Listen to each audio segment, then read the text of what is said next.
You're listening to the Options Insider Radio Network, the home of the Options Podcast. For more quality options programs, visit theoptionsinsider.com or search for Options Insider Radio Network in your podcast provider of choice. Listeners can also access all of our programming through our mobile app available in the iTunes and Google Play stores. Select programs are also available via live stream at mixlr.com/options-insider.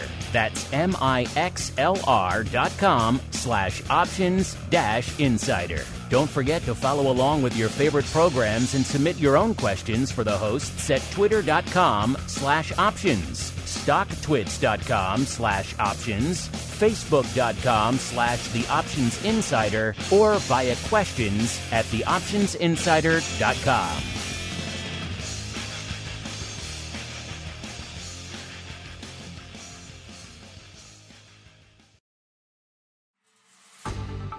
Welcome to Volatility Views, the premier program for volatility traders. Each week, we'll take a deep dive into the world of volatility with in-depth analysis, trading activity reviews, strategy breakdowns, cutting-edge education, and much more. We'll also bring you exclusive conversations with the traders, researchers, and asset managers who are reshaping the volatility landscape. If it involves volatility, then you'll find it on Volatility Views. And now, it's time to take a deep dive into the world of volatility. It's time for Volatility Views.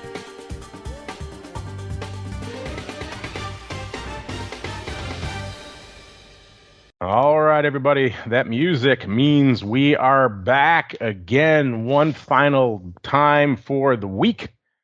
And indeed, for our broadcast year here on the network. Crazy to say that out loud, at least for the on-demand side. We will be back one more time on the pro side a little bit after the Vol Views show is over for Options Oddities. So stay tuned for that if you're on the pro side. Of course, a wild year we have. A lot of fun to break down in kind of our year-end spectacular edition of the show. Of course, if you like what you hear, you've been listening to it throughout the year. You want other people to join the Vol Views party that has been running for well over a decade now. Only one place to go. Wherever you get this content, make sure you leave a star, a comment, a rating, a review, whatever they let you do. At the end of the day, all of that in aggregate helps new people continue to discover the program. My name, of course, Mark Longo from the optionsinsider.com.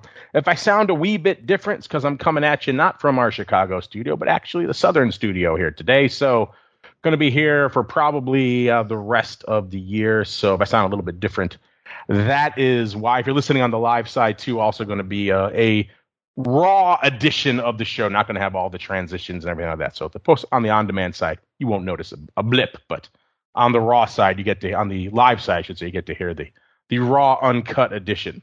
And of course, if you want to check out the pro for yourselves, you got another week or so to get in there for the December Pro Trading Crate. Crazy. It seems like we just gave away the November one. Already given away the December crate. Also, we want to get in there ahead of Options Oddities coming up in a little bit and all sorts of other fun. Only one place to go, theoptionsinsider.com/pro.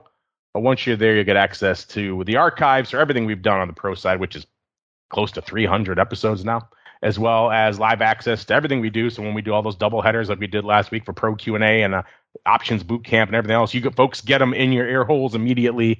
And you also don't have to end your broadcast week with Volatility Views. You get to come back a little bit later for a little bit of the old Options Oddities. Going to have a fun year-end spectacular there as well, looking back at some of the weird, the wild, the crazy trades and trends that we noticed on that show throughout the year. So that should be fun. Theoptionsinsider.com/pro is the place to go to check that out. As we go around the horn, see who's joining us today here on the program. First, for our final show of the year, we go out to the dark, the stormy, the hellacious shores of Maine, where we are joined once again by the rockingest of lobsters, Mr. Andrew GIOVINAZZI from OptionPit.com. Mr. G, welcome back to the show for Volatility Views at least one final time for the year, sir. I appreciate being here. It is the final show of the year. It's kind of like, what a year. The show even though Henry made fun of me on Thursday, but there we go. I was only gloom and doomy some of the time, not all of the time. Not all the time. Not all. My defense. Okay, just a little bit at the time. We would turn to Uncle Mike usually for the ray of sunshine, and then we would turn to you for the counterpoint, the juxtaposition, the dark and storminess over there. So we'll look forward to some of that here on the show today. We also will reveal, Mr. Rock Lobster, so stay tuned for this. We will reveal the results of our crystal ball contest for the year. Who is our winner? So stay tuned for that because you are represented on that list. And then also joining us for the final time this year, we got our old buddy, Mr. Matt Amberson from ORATS, a.k.a. the Auto Father, the rogue AI that is peeking at you through your window right now as we speak. Mr. Matt, welcome back to the show, sir.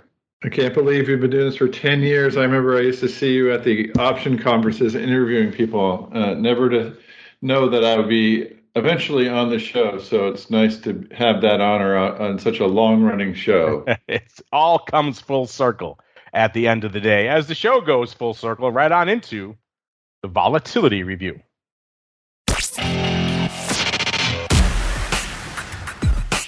It's time to break down the latest developments in the volatility trading world. It's time for the Volatility Review.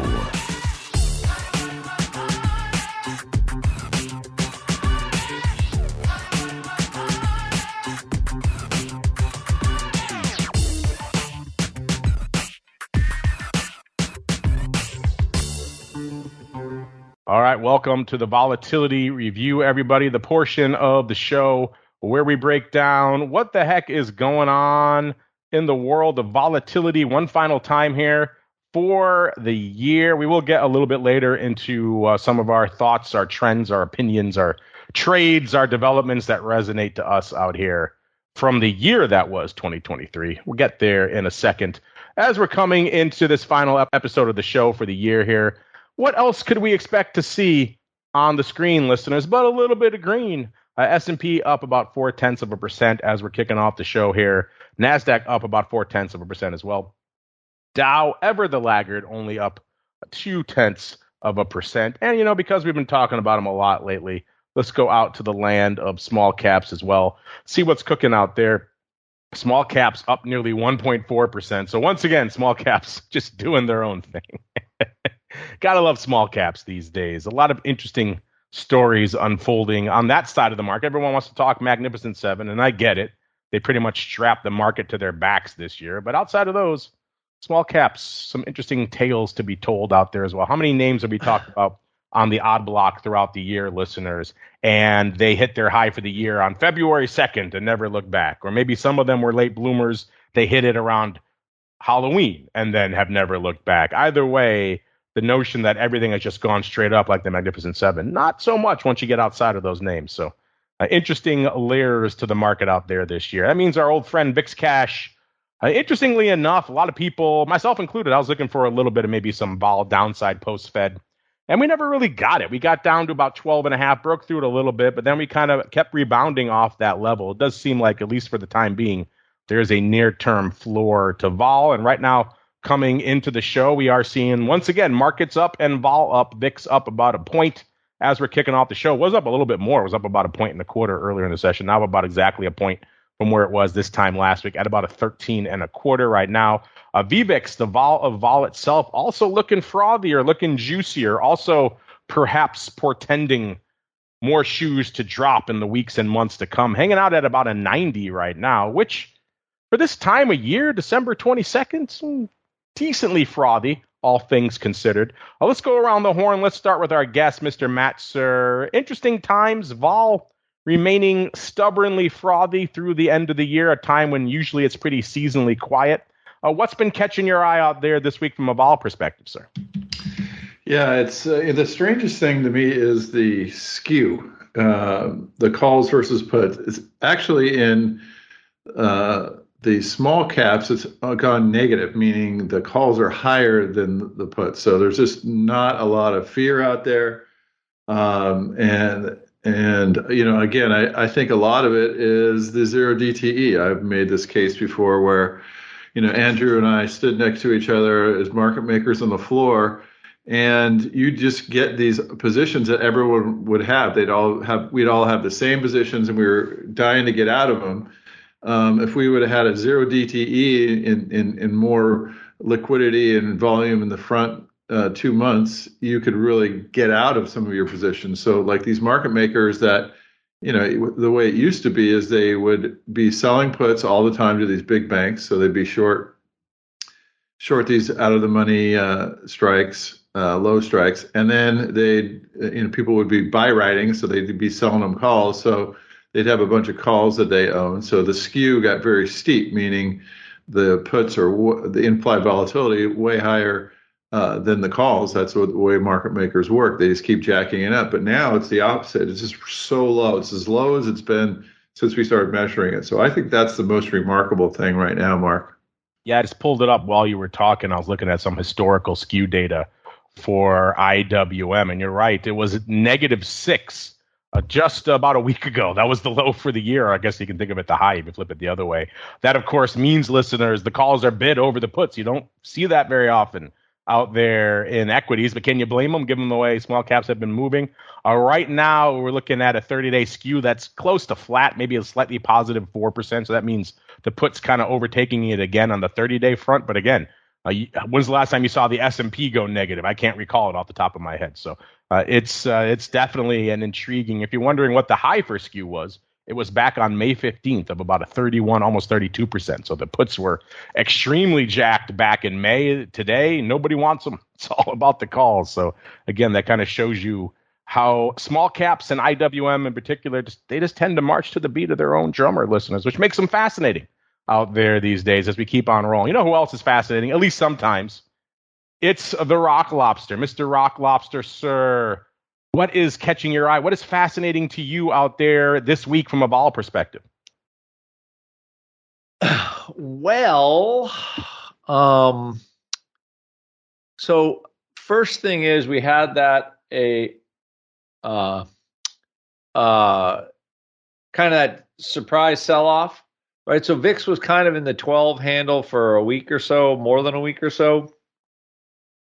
And since we had that large rally last week on Wednesday, VIX cash has mostly spent all of its time going up, and all the vol products, the long vol products went up, and all the short vol products went down. Like look at VXX, UVIX, and all that from Wednesday last week. So there was kind of a steady up. Like when we have these sharp rallies, everybody and then the short vol products peaked on that day, Tuesday, Wednesday of last week.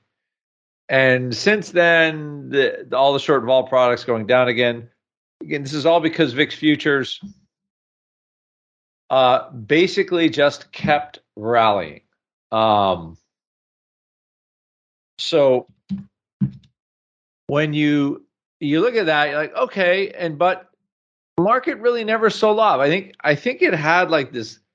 I don't know what the reason. I think there was some sort of rebalancing, possibly. I don't know what the reason was. Zero DTE hedging, who knows? But when implied vol is in the the 9-10% range in the 2-week options, the holidays have basically been just decayed out. And traders have sold all the options they wanted to sell.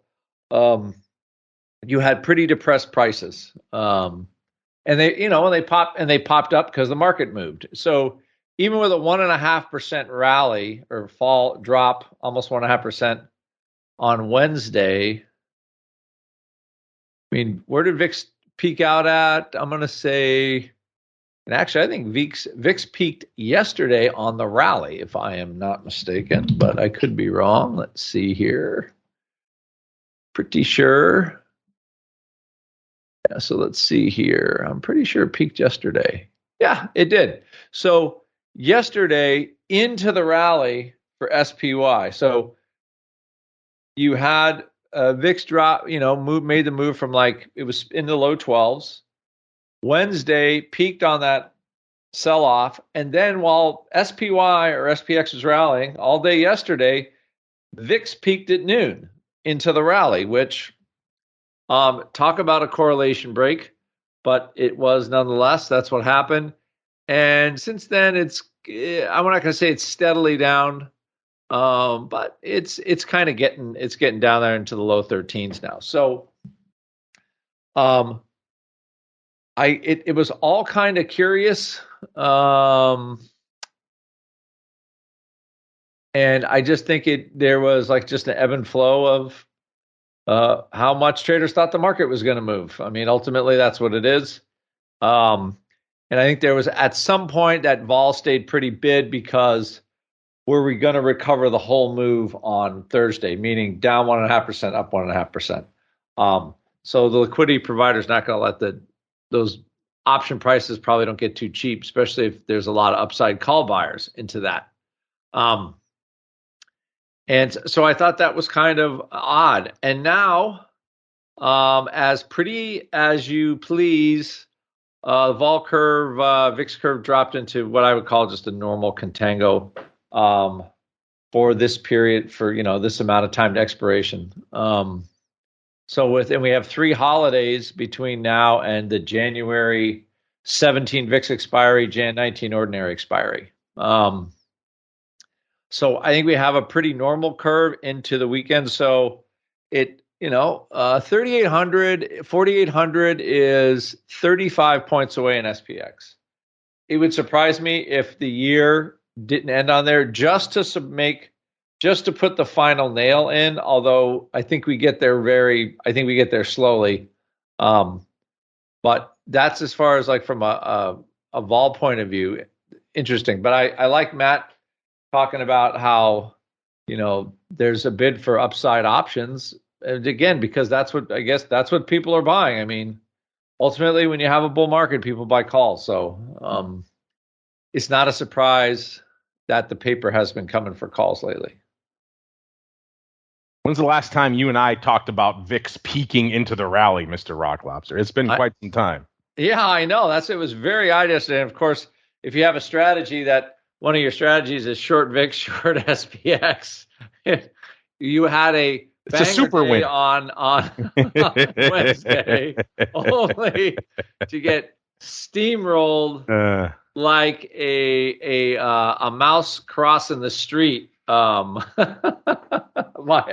getting run over by a garbage truck. So I had half of that. I had the short VIX side. I didn't have the XPX side, thankfully. I had enough fun with the short VIX side. I didn't need the short SPX side to add. I know, when you have those hard sell-offs, I always wait for the next day, and I hedged a little bit at poor prices by selling some downside puts and stuff in SPY, but nothing great.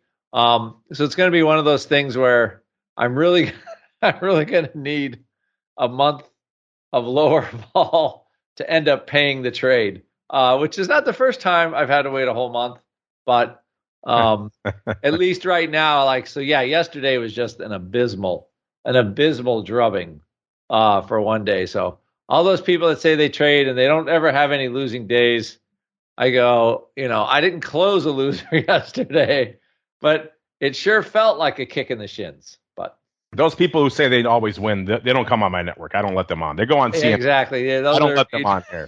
I had this conversation with somebody yesterday. I was like, yes, I like to see that never losing. Yeah, people who just want to talk their winners in their book, they go elsewhere. They don't come here because the doors are closed to them. But yes, it's not often you could say that you're getting run over on VIX to the upside in late December.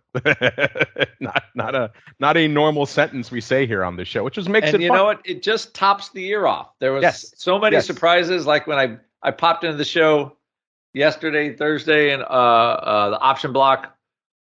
But this year was a year of surprises where none of the gloom and doom has come to pass. So this is a year that's good for everybody's retirement account. That's all I'm going to say. Nobody's going to complain about that.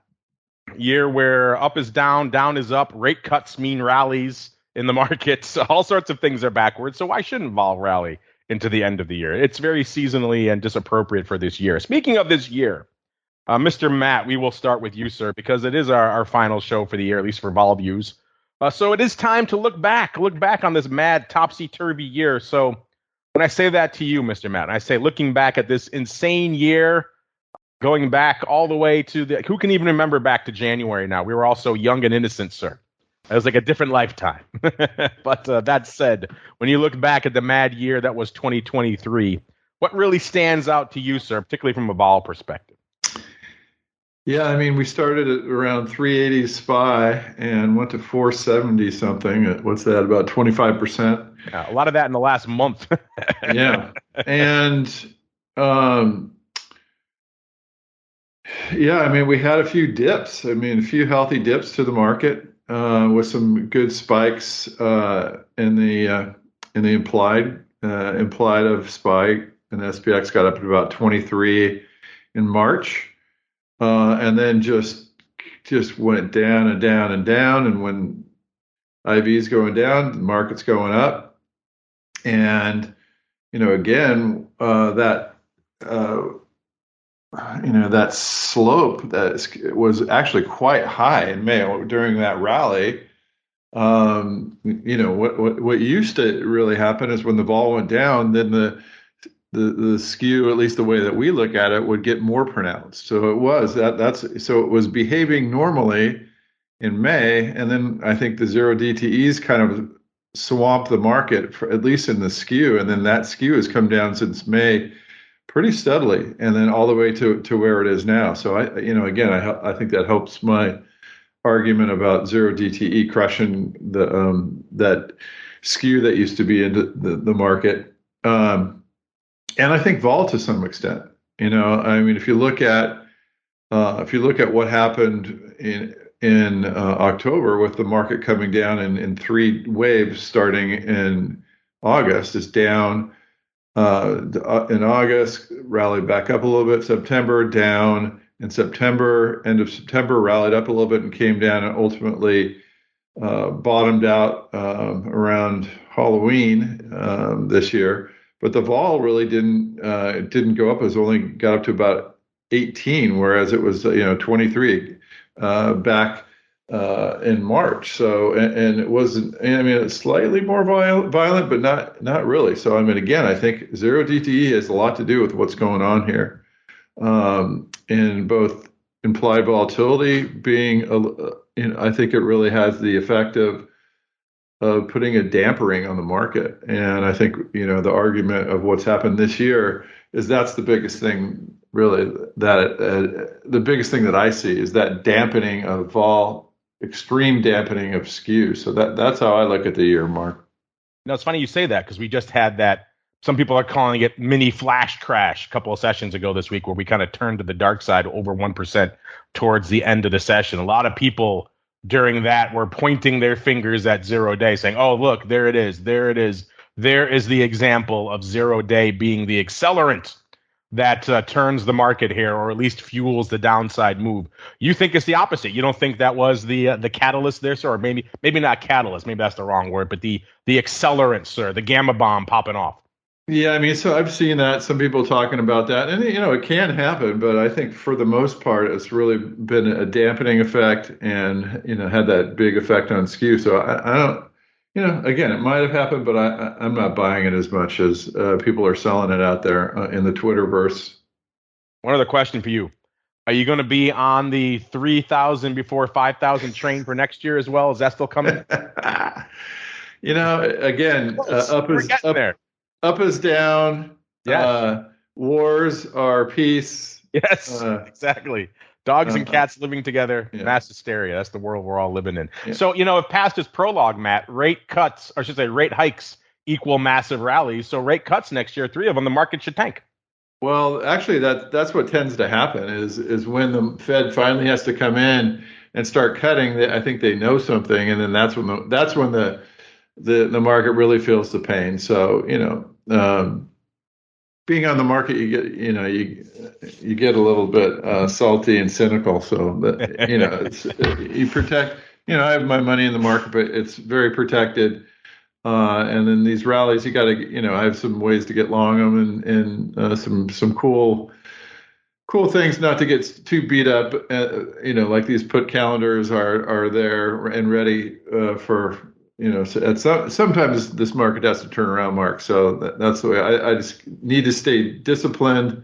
When the market's going up and everything's great in business and all that. But when the market turns and it really turns bad, you want to have some protection. So don't get don't get too complacent here. Enjoy the rally, make your profits, but have some protection is the way I think about it. You heard it here first. Our 95th listener, stay frosty out there. 3,000 before 5,000 in 2024. Matt's coming for it. All right, Mr. Rock Lobster, same question for you. As you look back on this mad, tumultuous, I think to encapsulate it, upside down year that was 2023, what really resonates and stands out to you, sir, from a vol perspective? Well, I think considering like the headline news we've gotten, so in the past, you'd have like these bank defaults, and I think this is really the most important thing I can think of is the extent to which the Fed can dampen the market sell-off, dampen vol. So March, you had Silicon Valley Bank got bailed out, some rich people. Again, I think rich people getting bailed out by the government. And like a few banks failed because they got stuck with all the bonds and whatever that the Fed made them take. And who knows about how they managed it, but clearly not well. But and that got us what, a 20, maybe a 30 VIX. But generally, when you have like a full banking crisis, you would assume vol, but a 30, right? 30, 31. And it lasted for a few days. There was some flim-flammery with the Fed and the Treasury. And then I believe, again, I could be wrong, but I'm pretty sure at some point they said, okay, well, if you have bonds, you can turn them in for face value to the Fed if you need liquidity. I'm 99% sure that's kind of what happened. And I mean, you could see that I think was the dead bottom of SPX for the year, if I'm not mistaken. Oh, look at that. Dead bottom, literally the day after that. 3,800 SPX. So, and then from then we had a couple of credit downgrades, which is, you recall, like 2010? Crushed the market, right? Because you had a lot of just government spending money like drunken sailors. They are spending far more now, 40% more than at the beginning of 2020, the federal budget. On what? I don't exactly know. I don't know. So right now, so those are the two things from a vol point of view. Like you would think, so the Fed dampened one move, and then the market didn't only cared for like 2 days about the downgrades. And even though everybody knows that the deficit's out of hand at some point. But the Fed's continuing with QT, and they continued raising.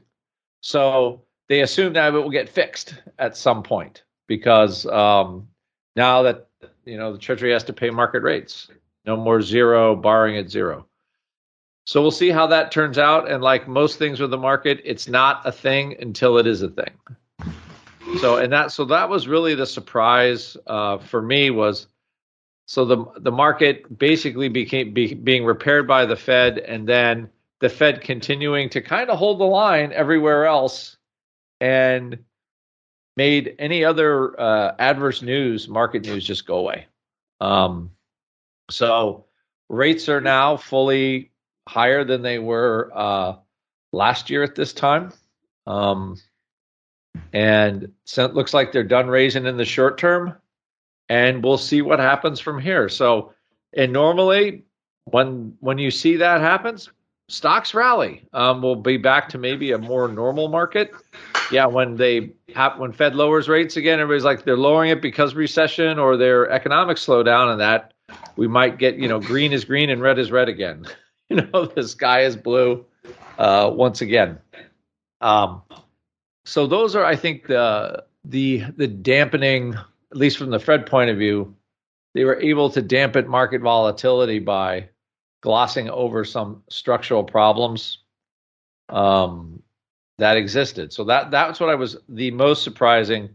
And just the last thing I would just say is just the upside, how low the volatility is in the Magnificent Seven type stocks, considering how far they've run and how strong the momentum of those stocks in general still is. I would not get it, I have not gotten in the way of those things. So who knows how high they can go? We've all lived through the dot-com crash. And prices you see now might look cheap in a year or two. So who knows? But those are, I think, vol there is way too low for, basically the multiple and the levels of the stocks are and just how much they keep going in one direction. All right, listeners, it is our special year in review, and I see a lot of requests coming in from the live.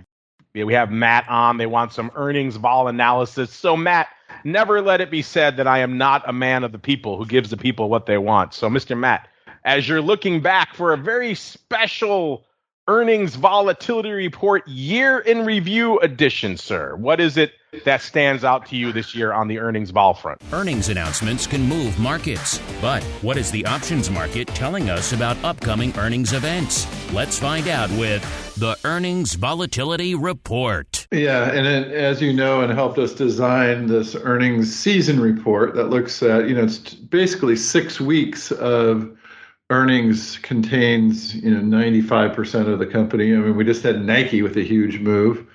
They were implied to move 6%. I think at one point in the morning they were down over 11. So that was a big move in Nike. We had one of our forecasts was pointing for a big move in Nike. Our forecast has done really well this season. I mean, this season started. We're wrapping up. This season starts in October, the one before that, July, the one before that, April, and one before that, January.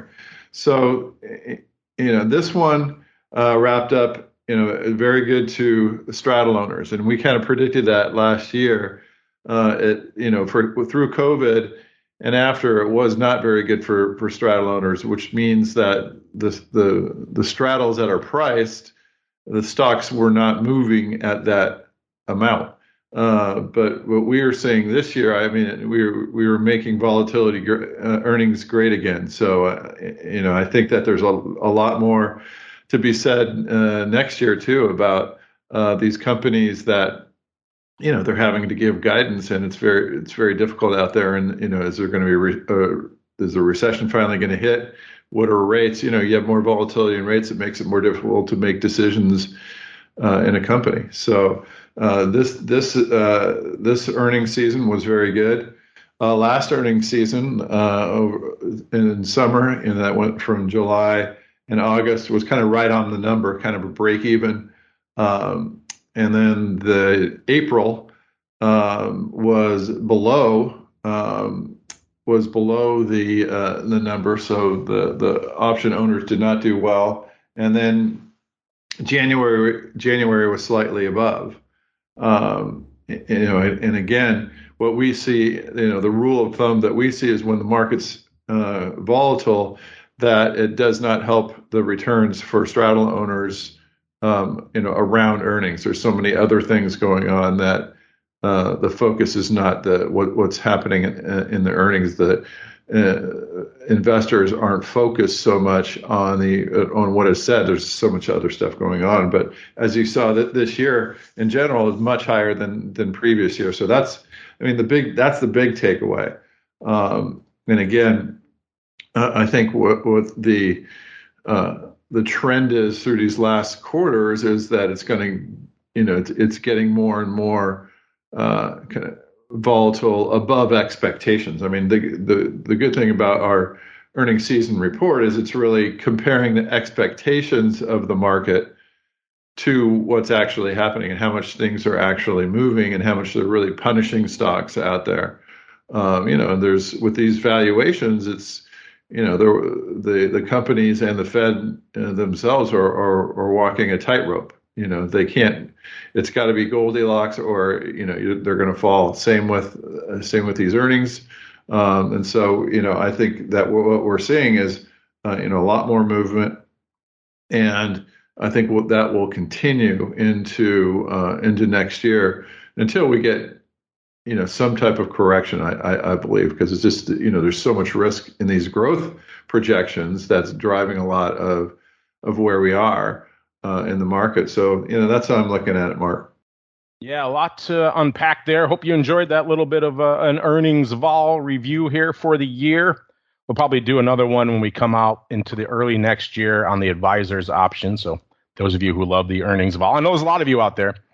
I wanted to make a special little addition here on the vol review today for our end of year extravaganza. As we keep on going, not going to spend a ton of time digging into the VIX paper this week. Not a banger day, a decent day, almost 400,000 contracts on the tape. The ADV, 689,000. So coming back down below 700K, down about 22,000 this week. So again, that's still respectable given where we are in the end of the year. Again, kind of reflecting what we've been saying throughout the show here, that we're not seeing the usual capitulation on the vol front that we normally see this time of year. So intriguing stuff. If you're wondering, is it still 10-0 calls over puts in the top 10 out there? Yes, it is. For pretty much it's been a couple months straight now out here. We've been naught but calls, no puts to be found in the top 10. Cost you 195,000 contracts to break into the top 10 as we round out the year. That gets you to the Feb 30s.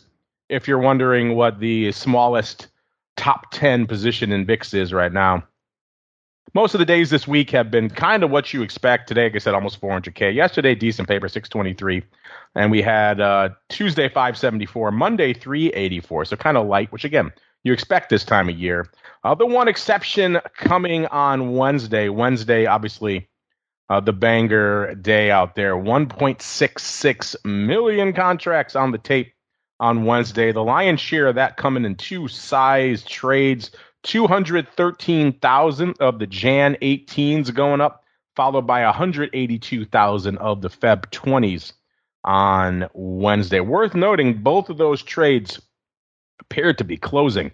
So interesting stuff. Then we have 74,000 of the Jan 15s. Those were opening. 70,000 of the Feb 16s also opening, and about 70K as well of the Feb 15 puts. So, excuse me, the Jan 15 puts. So the 15 strike in January, a popular one on Wednesday. But so we can have some banger days even towards the tail end of the year out here this week. But other than that, nothing really standing out here this week in the final trading week, at least for us here on the network. Obviously, we know we have a few more sessions next week before the final bell, but intriguing stuff nonetheless. As we look back on the year really quickly, Mr. Rock Lobster, anything stand out for you on the VIX options front? Any interesting trends or trades? Does it make you think, that was a weird one? Oh, wow. Well, we did talk a lot about, I thought we had a lot of sort of 1x2s this year, where they were looking for that that sort of big upside, like a vol pump play, like buying two, selling one type of trade. It seemed that trade stuck out to me a lot. Also, another thing is VIX puts became popular again because we got the 12 handle back. So we, even though the last month vol's been kind of stuck or whatever on the low end, can't really break through 12. We did get to a low end of the year, and there was a lot more play in VIX puts. So I mean, those, sometimes VIX can be really fun when it gets a little lower, and trading 14 and the 12 puts are 10 cents, and then you get that little breakdown to 12, and they double in value. So there was a little bit more downside VIX put lotto this year than there has been in the past couple of years, just because, the upper end of zone one, the lower quartile of VIX is open, and it makes a lot more of those junk puts more fun to trade because, vol can get down into the 12 handle again. So I would say that is for me, those two things are, I don't know if the big long Vega plays worked very well. Maybe small this year because we didn't get a lot of vol pops. So, I mean, you have to say, if anything, 20. I wonder what Russell has to say, but I think 2023 would be the year that VIX calls really went to die. There wasn't a lot of vol pops relative to the quality of the market noise around on those. No, we've said it many times, and you're right. This year was certainly a year where it came to pass, where if you had the upside, you had to be quick on the trigger finger. I had that strangle I mentioned coming out of the Fed last week, and I had to dump those calls fairly quickly, and that turned out that to be the best part of the trade. But intriguing stuff nonetheless. Speaking of intriguing, it is our year-end spectacular year in review episode. So I thought it'd be fun to look back on a little bit of what you folks thought in our volatility voicemail. It's time to share your thoughts and opinions with your fellow volatility traders. It's time to check the volatility voicemail. Make your voice heard by dialing 779-669-4VOL. Posting a comment on the optionsinsider.com, sending an email to questions@theoptionsinsider.com, or posting your questions to twitter.com/options. or facebook.com/theoptionsinsider. All right, everybody, welcome to the Vol voicemail. We've done a lot of great questions and polled you folks on a lot of great topics throughout the year. In fact, I think even though we're going to be off next year on the live front, maybe we'll see if I have some time here in the Southern studio. We will collate a year in review type episode looking back at all of the different topics we polled you guys about and some of your surprising results we had throughout the year. But we did manage to collate some of those as they pertain to the world of volatility. First, really quickly, let's pay off some of the questions we've asked you recently out here. We asked you just on the show, I think it was last week, maybe 2 weeks ago. I forgot which one. It was last week, I think. We had a quick flash poll. We saw 100,000 of the Jan 17s going up in VIX for 77 cents. We asked you, very simply, you want to buy those, or are those sold to you? And it was back and forth. It ended up being 52%, so almost exactly split. You folks chose to buy them, 48% saying sold to you. So that's what makes a market. You guys are evenly split on the Jan 17s and VIX for 77 cents, which is kind of interesting in and of itself as we're coming into what is the usually seasonally quiet period of the VIX curve out here. Same deal with SVIX. You folks like the fact that it is adding VIX options into it. Exactly half of you, 50%, saying you are now more likely to trade it as a result because you think it's safer. 30% saying you're less likely due to the tracking, and 20% saying you're still gun shy after XIV. No right answer to that one. More kind of just an interesting sentiment type question. Let's get out some of the other questions we asked you this year that kind of dovetail on the vol front, and some of you are surprising results all the way back to the beginning of the year. We said, let's kick off the new year with our annual January sentiment poll. You had to buy a 10% out of the money call expiring end of the year. So next week on one of the following product categories, which one would you choose? We gave you the S&P 500. So that's kind of your general equity choice, or Bitcoin, your crypto surrogate there, or WTI or VIX. And 43.3% of you chose the S&P 500. Not a bad choice by any means, but not probably what is the overall winner. That would probably go to Bitcoin on this list. Clearly, it's not WTI. Clearly, it is not VIX. So in order of returns, it probably would be Bitcoin and then the S&P and then everything else. But our audience kind of went the other way. You went S&P first, then a tie, 24.4% each, which is interesting, for between WTI, I should say, and VIX. Both of those not looking bueno at the end of the year. And Bitcoin bringing up the rear. No love for Bitcoin, only 7.8%. Turns out that was the banger trade of the year if you had done that one. Or even, dare I say it, Solana. But that's a conversation for our Crypto Rundown show. Another question. Matt was just talking about this, and we asked you this back in February. We said, a very simple question this week. Is the zero DTE explosion in SPX increasing intraday volatility? And nearly 61% of you said yes, 39% of you coming in on no. I wonder if we re-racked that now. It might actually be higher, just given the fact of what we saw this past week with that end-of-day sell-off. I know that spooked a lot of you, so if I had to wager, this would be the same, if not higher, for these results right now. But maybe we'll revisit that one again early in the new year. Mr. Matt, I'm curious. You were just talking about this. Do these results from our poll earlier this year, do they surprise you, sir, or is that kind of what you expected from our audience? Well, I think the effect has gotten much greater, and it's hard for some people to see it. And so I actually think if you were to redo this poll, it would be more towards the no. So, I think it's a good question for January, Mark. I guess, yeah. I think the only way to decide this, Mr. Matt, is to put it out to the ultimate arbiter, which is the audience. So look for this question again maybe early in January, listeners, and we'll have some hard data in our hot little hands. Speaking of hard data, it's hard to believe this was this year. In some ways, it seems like it was a lifetime ago. But they launched one-day VIX this year. Remember that? Seems like 100 years ago now. And so we asked you back when that came out earlier this year, is this a meaningless number to clutter up your trading screen, or is this going to be useful for your trading? And you folks weren't in on it. 74.4% saying no, this is a meaningless number. 25.6% saying yes. I don't know, Mr. Rock Lobster, in some ways, doesn't it seem like it was a lifetime ago that they launched single-day VIX? Yeah, and I have not been able to figure out how to use it in any way, shape, or form. I just think it's too funky of a calculation to really be useful. I was noticing on LiveVol, though, to Matt's point about like the one day options and the gammas in LiveVol for today's at the money option is 0.03 gammas. And gamma for the January 19, basically, the next ordinary cycle out is like 0.0001 or something like that. So it's factors of magnitude greater, the amount of gamma being pumped into the market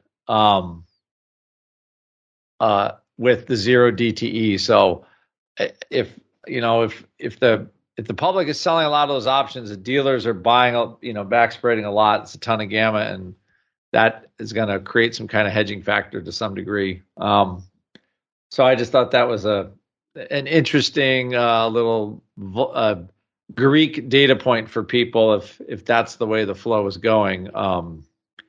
But I kind of it'll be. I don't think we have seen. Like I said, the Dark Lord of the zero DTE has not quite stuck his head out yet. And maybe it never will. But it's usually with all new products, there's usually going to have a come to Jesus meeting at some point with it.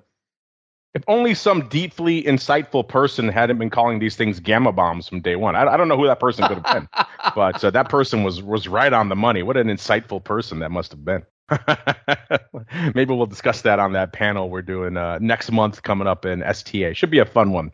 Let's keep rolling here, listeners. Let's go out to that question we asked you at the beginning of the year. We revisited it again in August. That sentiment poll. See if your sentiment had changed. And the answer was yes, slightly. You kind of went in the wrong direction.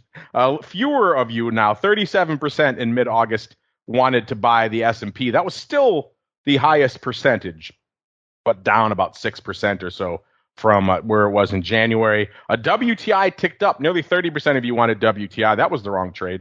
And VIX also ticked up about 2 points to nearly 26%. That was also the wrong trade. And Bitcoin ticked down to only 7.4%. So still bringing up the rear. That was also the wrong trade, because if you had bought Bitcoin around August, you're a happy camper right now. So intriguing stuff out there. We also asked you on the 0-day front, listeners, again, a popular theme. Obviously, everyone's obsessed with 0-day SPX, but that's a hit. That's a home run. No one's disputing that. But everyone wants the next thing, the next 0-day product. So what should that be? Gave you 4 choices: single name stocks, so your Apples and your Teslas, or going out to the commodity space. So it could be, take your pick, ags, energies, whatever you want to fit in that bucket, or crypto, even though there is some 0-day liquidity out there now, but people obviously want more, or in the vol space. And I remember Sebastian took deep umbrage at that. He was saying there never will be a 0-day VIX and yada, yada, yada. Turns out 43.2% of you saying you want a 0-day Apple and Tesla. I kind of figured that would be the case. Right behind it, though, you folks want some 0-day vol. You want 0-day VXX and 0-day VIX and everything else. So that should be interesting because, SIBO, they're not dummies, and all the folks issuing these ETPs. Can you imagine a 0-day VXX and all the things, 0-day UVIX? All the fun that would be involved in that. It's a gamma bomb of a gamma bomb. That's a conversation for another day. Commodities bringing up the third place spot, 18.9%, and 8.1% of you choosing crypto. Getting back to, we also, actually, Matt, we have some more recent data on the 0 DTE front. We did revisit this question again in August, we said, hey, once again, do 0 DTE options increase intraday volatility? And it was slightly higher, Matt. 63% saying heck yes this time. 29.6% saying heck no. We gave him an out this time. We gave him a third option, and then 7.4% of you choosing I still need more data, which quite frankly is the logical answer. But Mr. Matt, so we ran it again in August, and it was slightly higher. What do you think? There goes my theory. I think it's pretty obvious looking at the data that it's dampening. So, I think maybe what you're seeing is just people talking that, they love to talk up the 0 DTE boogeyman, but it's really not. So, I think that might be the mainstream media, Mark. Yes, the mainstream media seeping in to my network as much as we try to keep them out. See a lot of people in the chat saying that we're wrong on all these polls. Hey, it happens to the best of us out here, listeners. There's no wrong answer at the end of the day. We're just trying to gauge your sentiment. Speaking of which, we asked you folks recently a flash poll during the show. I think it was when Mr. VIXologist was on the show. He's the captain of the UVXY Defense Force. And we said on the show, do you still trade UVXY with UVIX in the market? Almost 60% of you, 59.4% of you said yes. Only almost 41% said no. This one was kind of mystifying to myself, and I believe the meatballs on the show with me, because I've always been a fan of you're going to trade the product that does the thing better, and UVIX does it better demonstrably. On the flip side, though, I do see the argument for UVXY liquidity. So you're trading a neutered product, but it's more liquid. I don't know if that's a winner at the end of the day, but hey, that's a subjective argument, and clearly 60% of you almost like UVXY still. And the numbers bear it out. Obviously, more ADV and UVXY right now. And also, we gave you a final month of the year crystal ball prediction recently. I gave you 4 ranges north of 15, 13.5 to about 15, 12 to 13.5, or south of 12. And about 43% of you chose the 12 to 13.5 range. 22.4% choosing north of 15. So looking for a little bit of a vol pop, which recently didn't look too bad. And then 18.4% saying 13.5 to about 15. And 16.3% going for the anemic route below 12. Speaking of crystal ball and all that fun, let's get to some of that right now. It's time to peer into the future and reveal what the volatility gods hold in store. It's time to look into the crystal ball. All right, listeners, it is our final show of the year. We have a lot to pack in here. Probably going to run a little long, but hey, you don't mind, right? Looking at the crystal ball, maybe our co-host will be happy. Let's see. Let's run through really quickly here, listeners. I came out of the gate hot this year in the crystal ball. Got a bullseye on the first episode of the year, January 6th. So that pointed to an auspicious start to the year for me. And I have to admit, I think I did pretty well this year. On the 3rd, coming out on February 3rd, about a month later, the producers tried to credit me with a half bullseye. I think I was 0.11 away. But charitable man that I was, I did not take it, even though I could have been. So I'm keeping within our 0.1. So I won't take that one, even though it was a close fought issue. The 10th of February, Sebastian got his first bullseye for the year. On March 24th, I came back with my second bullseye. On May 19th, Russell got one of our few guests to score a bullseye this year. July 14th, back in my column again. August 11th, Steve Sosnick from IB got a bullseye here. So our second guest to get a bullseye, followed by September. September was a good month for me. I got bullseyes on September 15th and September 29th. I followed it up with another bullseye on October 27th. The Rock Lobster came in with one on November 10th. And then both he and I split bullseyes. We each got a bullseye on December 8th. So that brings our grand total for the year to Russell with one, Steve Sosnick with one, the Meatball only with one. So a very anemic year for him. His palindromic nonsense not coming in to play this year. Andrew looking a little bit better with 2, and me taking the winner chicken dinner with 7 bullseyes this year. So I got to admit, Mr. Rock Lobster, not a bad year. 7 bullseyes, I'll take it. I have to admit, I expected a few more from you, sir. You know what? I didn't have many appearances on the show. Yeah, Sebastian out-appeared you probably 2-1, and you doubled his bullseyes. I easily doubled my, that's not an excuse, of course. I don't think I did more than 6 shows this year, maybe, but I could be wrong on that. But I have to give you credit. 7 bullseyes is substantial, man. It's not enough. I should be managing the vol book, and I'm not talking to you, scrubs. Yeah, I know. And you close a couple of those short puts in UVIX, and you'd be buying me dinner again at Gibson's this year. Yes, let's all talk about the fun out there. And that was UVIX. That could be part of our year in review as well. In terms of looking back at the year, we also asked you folks at the end of last year, a lot of you chiming in with your thoughts for where VIX will be at the end of the year. Obviously, we don't have the final trading day in our hot little hands yet, but we have a sense for where we're heading. We asked you this time last year, where's VIX going to close the year? This year, explosive, so north of 26. Probably not going to hit that. Juicy, 21 to about 26. Again, that also shows you where we were a year ago in VIX. Mildly frothy, 16 to about a 21. Or, as we put it then, snooze fest, south of 16. That does appear to probably be the winner chicken dinner. But you did not vote for that. You folks chose the mildly frothy 16 to 21 range, nearly 34%, taking the top spot, followed by the juicy range of 21 to 26, 25% there. Explosive, so north of 26, 24.2%. And then where we are right now, snooze fest, bringing up the rear, only 16.9% for below 16. Let's run through some predictions here really quickly. A lot of people were chiming in on our end of the year. Jim Carroll also said we should have a bonus question. What will be the highest close? We had some of those out there as well. A lot of predictions here really quickly. Let's see, run through a few. We had Matt. Matt chimed in last year. You thought an 18.5 for where VIX is going to be. We still have a few sessions left. We could get there. Probably not. Andrew, you were a little closer at 16.88, so not bad. We had Dan Passarelli from Boot Camp, 22.49. Not going to get there. Russell was at a 16.97. Probably not going to hit that, but you never know. The Meatball doing his palindromic stuff again, 18.18. Probably not. I was even higher. I was 21.35, so no joy for me. Other network people, Jim Carroll, he was at almost a 30, 27.82. My goodness, no joy for him. Carly Garner from our Twifo show, she was at a 13. So she's only about a quarter of a point away right now, so that's not looking bad. A lot of you chimed in as well, a whole bunch of you, a lot of 20 handles, a lot of 18 handles. Queen, 1880, so you were looking much higher than normal.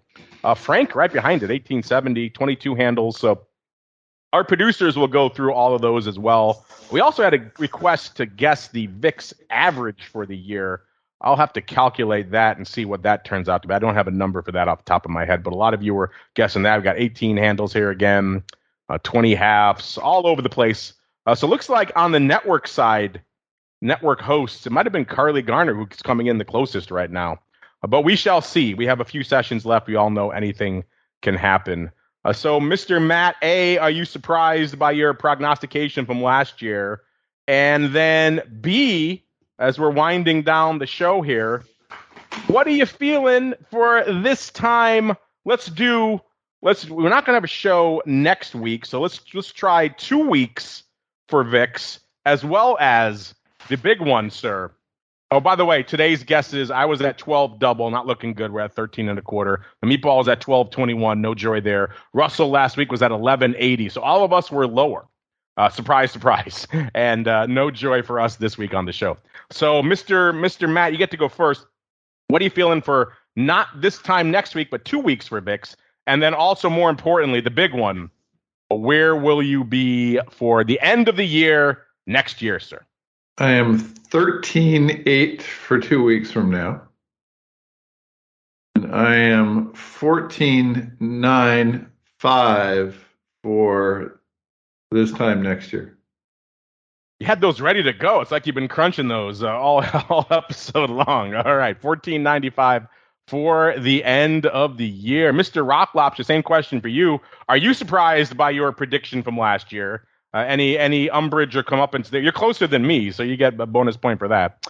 And then B, what are you feeling for this time 2 weeks from now? And C, what is your end of the year vol prediction?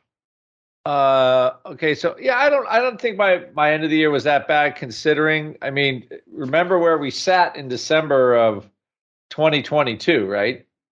everybody's like, oh, this is going to be a rough year. Rates are going to go up. It's all going to be hell. So we mostly faded that, I think, to some degree. At least where we were, I felt like.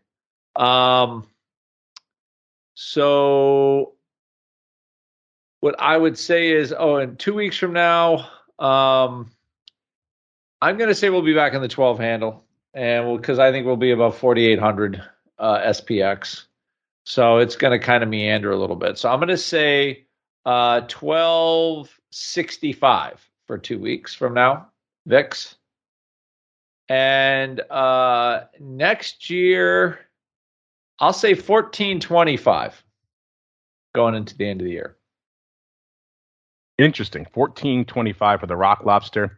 I was just about, as you were saying that, I was about to type 1255 for myself for 2 weeks. So I'm gonna adjust that down now to give you some room, and I'm gonna say 1225 for me. I don't want to be just a tenth of a point away from you. That would not be nice. See, nice host that I am. I give you breathing room, Mr. Rock Lobster. So 1225 for me, and then end of the year. It's not like I didn't know this question was coming, but I need to mull this one a little bit. All right, let's go next year, end of the year.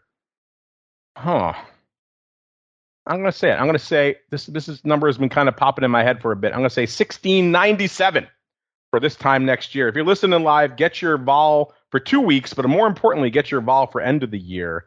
Well, they're going to go through. We had a lot of submissions for last year. We're going to go through all of them. Producers go through all of them. If you're within our margin of victory, listeners, you're going to get extra super fabulous prizes. Because guessing the vol at the end of the year, I think we had, our buddy Neil Wales did it, I think, a couple of years in a row. He was a bullseye master. So I'm not sure. He was in there. I'll have to see where he was for this year. But you, too, can win fabulous prizes. Get them in, listeners. We want to see what you folks think. For end of vol, we'll make our official Twitter poll coming up next year. Unfortunately, that's going to do it for our vol in review episode. Also going to do it for this year. Crazy, this year. And Volatility Views. Before we go, Mr. Rock Lobster, if folks want more Rock Lobster goodness in their lives, they want to hear you spout on about VIX and S&P moving in the same direction, where should they go? What should they do? Yeah, go to optionpit.com. All our products.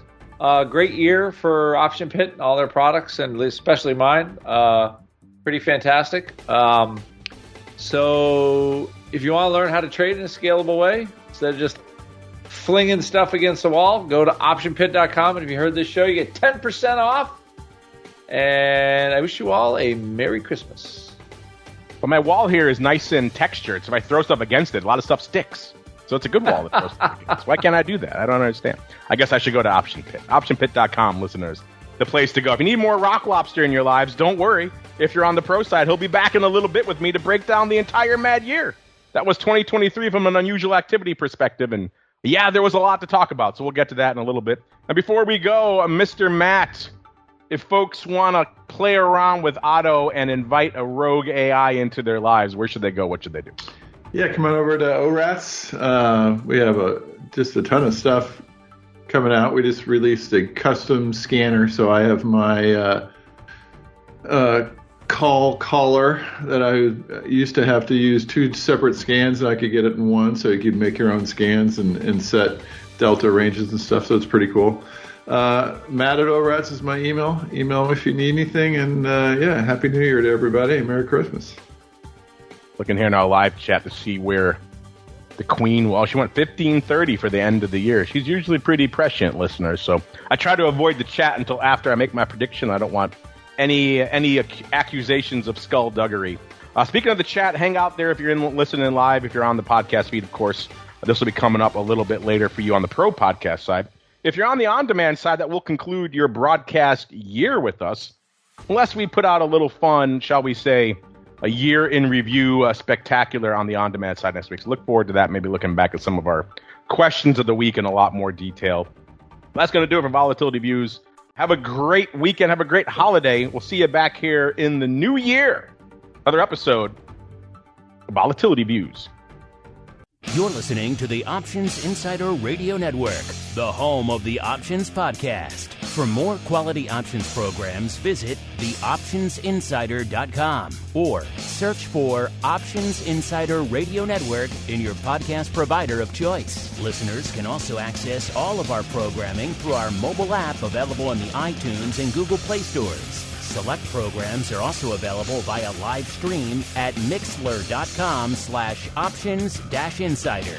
That's mixlr.com/options-insider. Don't forget to follow along with your favorite programs and submit your own questions for the hosts at twitter.com/options, stocktwits.com/options, facebook.com/theoptionsinsider, or via questions@theoptionsinsider.com.